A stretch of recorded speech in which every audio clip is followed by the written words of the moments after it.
This is the fourth appointment of Lorraine's psychological evaluation. And how would you say you're feeling today, Lorraine? Uh, fine, I guess. And have you experienced any new or worsening symptoms? Lorraine, are you listening? Yeah, nothing new. I just feel tired, I guess. Yeah, I can definitely tell. To be honest, I'm not sure if you should even be out of bed. On top of the side effects of all the... Why do we record everything? What do you mean? Like, every time when I'm around, you insist on recording. Well, for documentation purposes, obviously. I find it much easier and more efficient than writing out a report of my findings.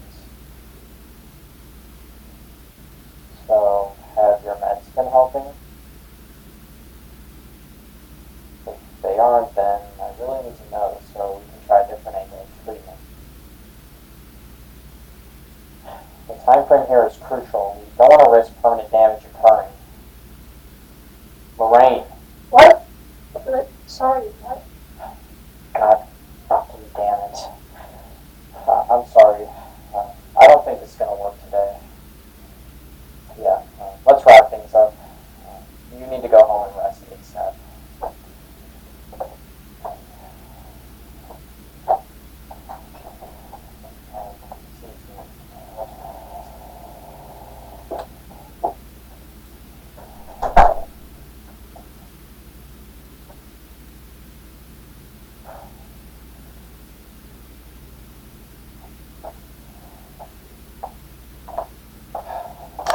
Damn it.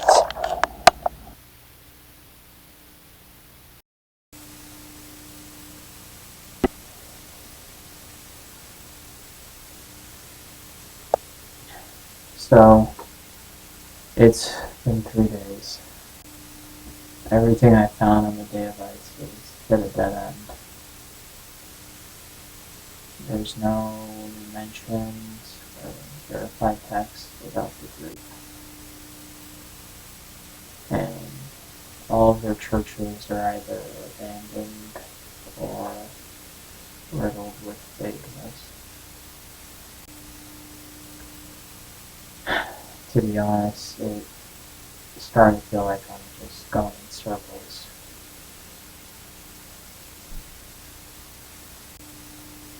But I can't stop thinking about Lorraine and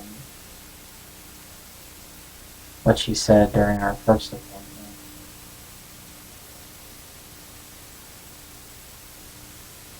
So I decided to go back through the tapes and, well,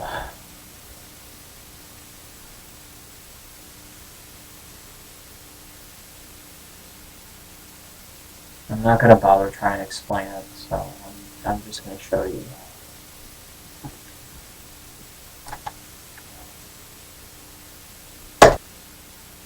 Okay. Right here. Yeah. Watch this part. This is right when after I go to make her a drink. There, look. Right there. I didn't notice it before either. I thought it was just a smudge on the lens or something, but look again. I mean, it's moving. It's not a lens dart.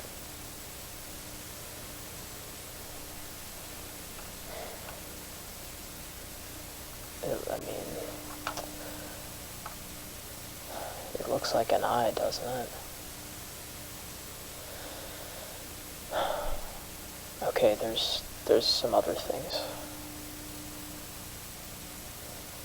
Okay, so around halfway through the interview, there's some strange audio distortion.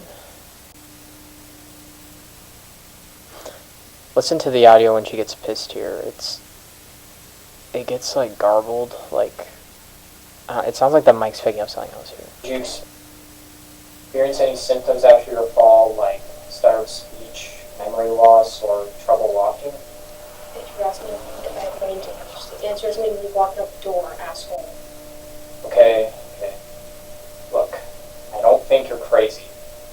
Clearly you've shown that you're more than capable of normal brain functions, so I'll cross that one off the list. I'm so glad that we've established that we're just not talking to smooches, Coop. I mean, it sounds like Sag, but I don't know, like, you can almost hear something else. Anyways, there's one more thing.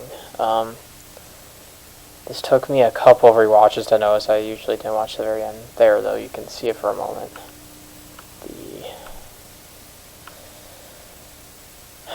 I mean, it looks like a figure or something.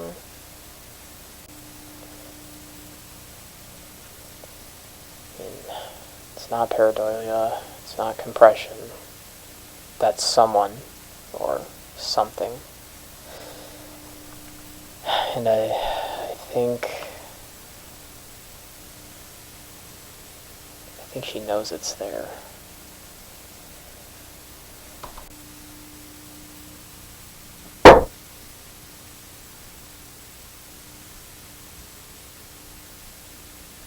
This could be bad, so I think I'm going to try getting in touch with Lorraine.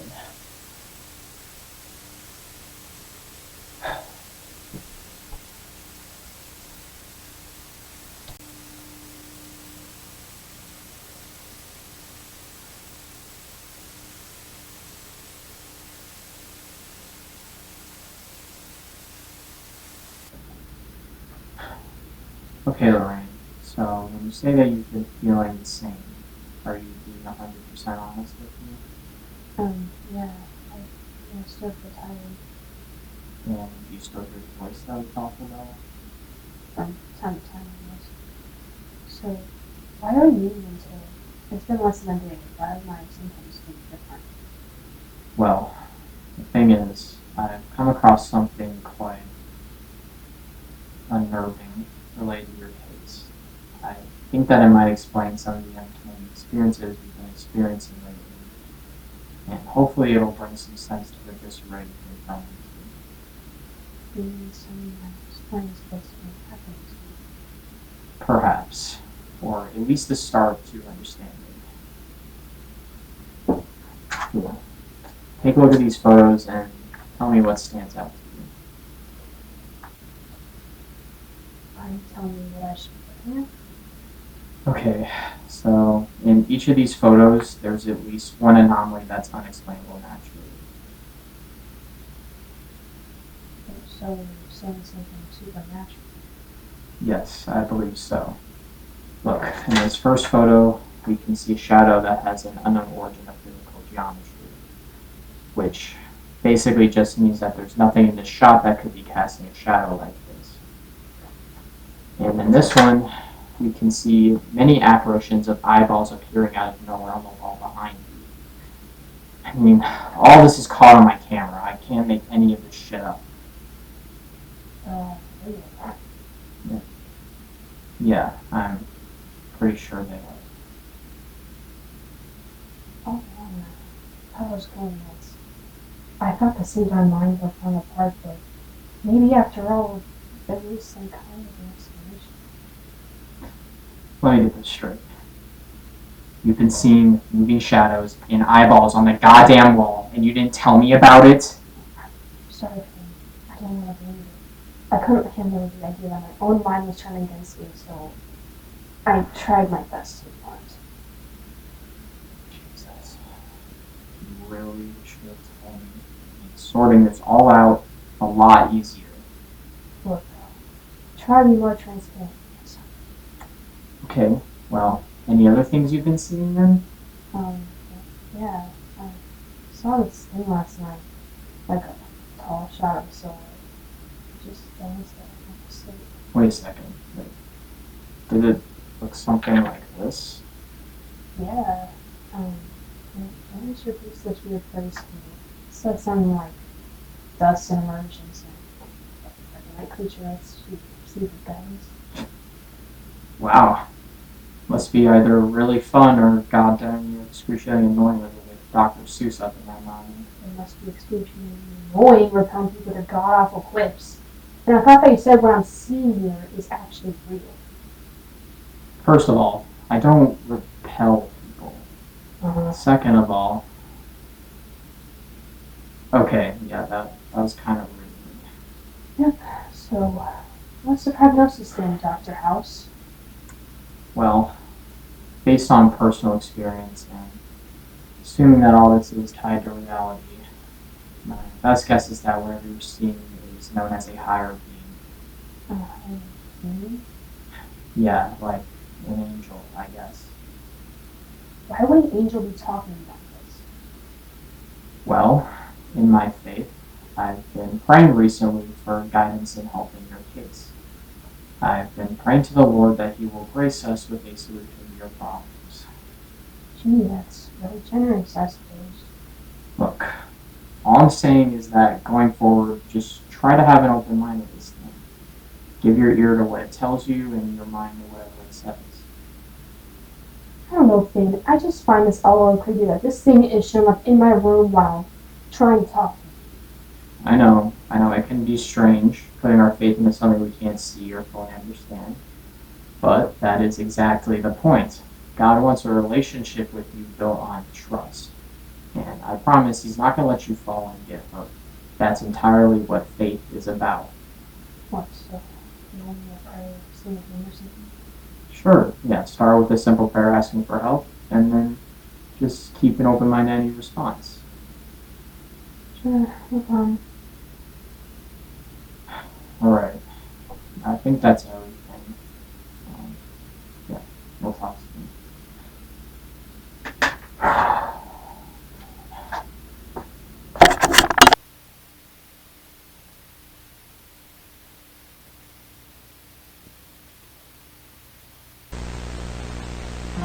Hello and welcome to the Screen Actors Guild Foundation Book Pals.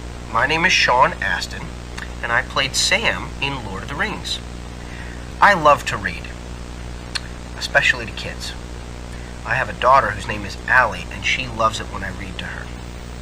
And we both love lima beans. The story I'm going to read to you is called A Bad Case of Stripes, written and illustrated by David Shannon. Allie loves this book. I hope you do too. Today, she was fretting even more than usual. It was the first day of school, and she couldn't decide what to wear.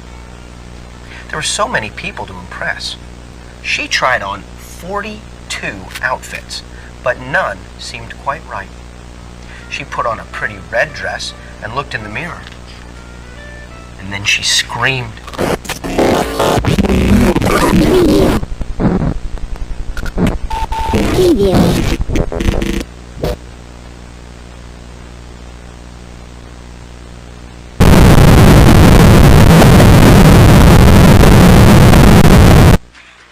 And she had no idea what to wear with those crazy stripes. That afternoon, Dr. Bumble came to examine Camilla. "Most extraordinary," he exclaimed. "I've never seen anything like it. Are you having any coughing, sneezing, runny nose, aches, pains, chills, hot flashes, dizziness, drowsiness, shortness of breath, or uncontrollable twitching?" "No," Camilla told him. "I feel fine." "Well then," Dr. Bumble said, turning to Mrs. Cream, "I don't see any reason why she shouldn't go to school tomorrow. Here's some ointment that should help her clear up those stripes in a few days. If it doesn't, you know where to reach me." And off he went. The next day was a disaster. Everyone at school laughed at Camilla. They called her Camilla Crayon and Knight of the Living Lollipop. She tried her best to act as if everything were normal. But when the class said the Pledge of Allegiance, her stripes turned red, white, and blue, and she broke out in stars. The other kids thought this was great. One yelled out, "Let's see some purple polka dots." Sure enough, Camilla turned all purple polka dots. Someone else shouted, "Checkerboard!" And a pattern of squares covered her skin. Soon, everyone was calling out different shapes and colors, and poor Camilla was changing faster than we could change channels on a TV.